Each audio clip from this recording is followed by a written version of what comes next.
পরিপূর্ণভাবে পর্দা করার জন্য লং হিজাব কিন্তু প্রয়োজন। তাই আমরা নিয়ে আসলাম আমাদের এই মুসলিমা সেটের লং হিজাবটি, যেটা হাঁটু পরিমাণ কাভার হবে এবং দেখতে পাচ্ছেন পিছনের সাইডটাও কিন্তু খুবই লং দিয়েছি, খুবই লং হবে দুইটি পার্টের। আমি যদি আপনাদেরকে দেখাই, দুই পার্টের পিছনেও কিন্তু দুই পার্টের এবং খুবই লং হবে আমাদের এই মুসলিমা সেটের হিজাবটি।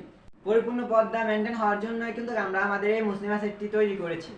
এবং চোখের উপরে কিন্তু গ্যাসটা একটা লেয়ার আছে, যেটা চোখের উপর দিয়ে ঢেকে রাখতে পারবেন। আমরা যদি আপনাদেরকে দেখাই, অনেকে আমাকে জিজ্ঞাসা করেন যে ফেব্রিক্সের মান ভালো হবে কিনা এবং গরম লাগবে কিনা। আমি যদি আপনাদেরকে বলি, একদম হালকা ওয়েট, আর ফেব্রিক্সের মানটাও কিন্তু ভালো পাবেন, পড়তে আরামদায়ক হবে।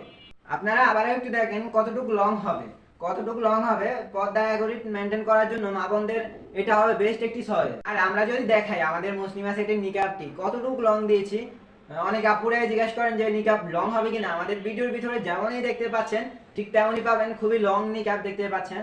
আর এটা হচ্ছে আমাদের মুসলিমার স্পেশাল বোরকাটা, যেটা আমরা খুবই লং দিয়েছি। কতটুকু লং দিয়েছি আমরা যদি আপনাদেরকে একটু দেখাই, চলাফেরায় যেন কোনো সমস্যা না হয় সেই বিষয়টা আমরা মাথায় রেখেছি। অনেকেই আমাদেরকে প্রশ্ন করে থাকেন যে ভাই শিলের মানটা কেমন হবে। আমাদের সেলাইগুলো খুবই সুন্দরভাবে করা হয়, দেখতে পাচ্ছেন ডাবলভাবে করা, ডাবলভাবে কিন্তু সেলাইগুলো করা। আমি যদি দেখাই আপনাদেরকে, হাতার দিকে যদি একটু লক্ষ্য করেন, হাতায় রয়েছে ইলাস্টিক হাতা, খুবই সুন্দরভাবে করা এবং সামনে বুকের ভিতরে খুবই সুন্দরভাবে চেইন দেওয়া দেখতে পাচ্ছেন। আমি যদি আপনাদেরকে দেখাই, খুবই সুন্দর চেইন দেওয়া। আমাদের এই মুসলিমা সেটের পাশে কিন্তু আপনারা পকেট পেয়ে যাবেন এবং আমাদের এই মুসলিমা সেটটি স্পেশাল ভাবে তৈরি করা হয়েছে এবং সামনে খুবই সুন্দরভাবে কুচি করা এবং পিছনের সাইডটাও কিন্তু খুবই সুন্দরভাবে কুচি করা রয়েছে। আমি যদি আপনাদেরকে দেখাই, আমাদের এই মুসলিমা সেটটির পূর্বে দাম হচ্ছে 2600 টাকা, 400 টাকা ডিসকাউন্টে 2200 টাকা করে দিয়েছি।